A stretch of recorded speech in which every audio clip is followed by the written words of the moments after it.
As the state moves to lift the mask mandate in public schools, each district is left to establish their own masking protocols after February 28th.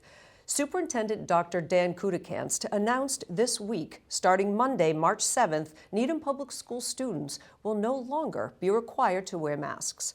But parents' reactions are mixed. Municipal producer Yu Xiao Yuan has the report. At the school committee meeting on Tuesday, February 15th, Dr. Dan Kudekanst said, given the improving local health metrics, high staff and student vaccination rates, and the availability of at-home testing, the Joint Health and Safety Committee recommended complying with the state and to make mask optional. But Needham will start the implementation 1 week after the state's effective date of February 28th, which is the first day after spring break. We recognize that there will be many students and families and staff traveling over the holiday period. We do know, and in fact, that after holiday periods there has been a bit of a spike.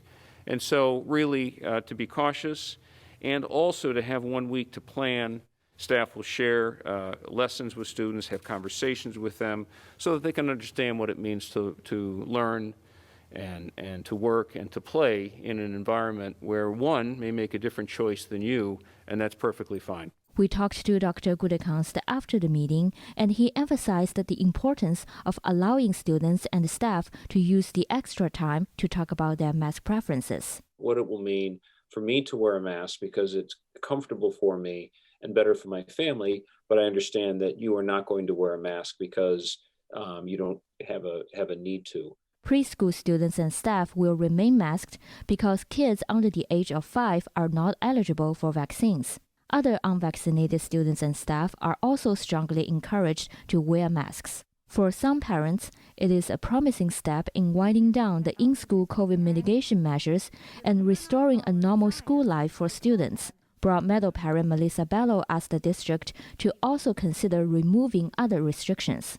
Restrictions such as the barring of parents from classrooms, continued social distancing during lunch, the daily Revna attestation, Zoom music and band concerts, and canceled field trips should be eliminated immediately.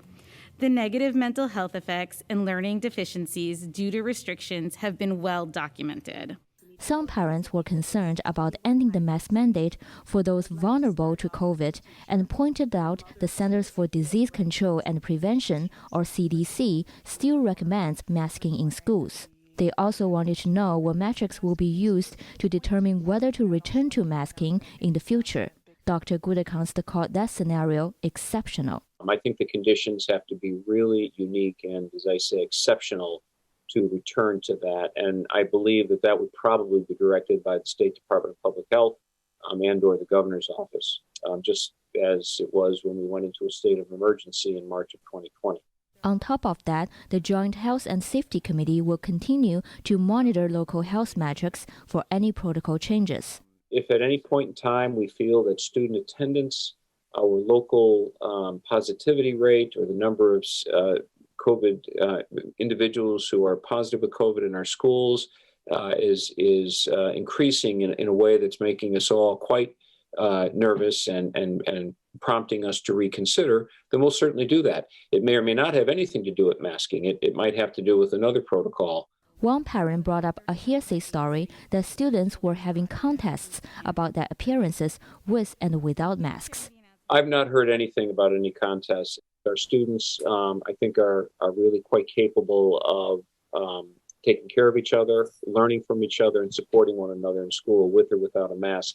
And in fact, they've been doing that throughout the pandemic at lunch, recess, and during snack time. Our families, everyone needs to take a deep breath.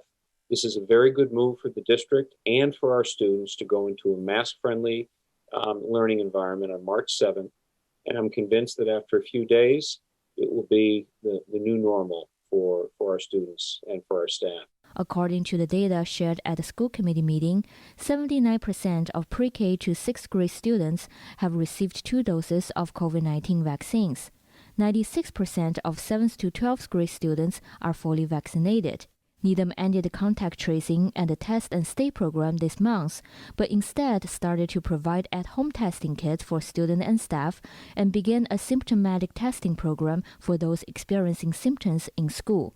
Among the 64% of students and 76% of staff who are participating in the at-home testing program, 15 individuals have tested positive. Among the 80% of students who are participating in the symptomatic testing program, 30 tests have been administered and none have tested positive. For the Needham Channel News, I'm Yu Xiaoyuan.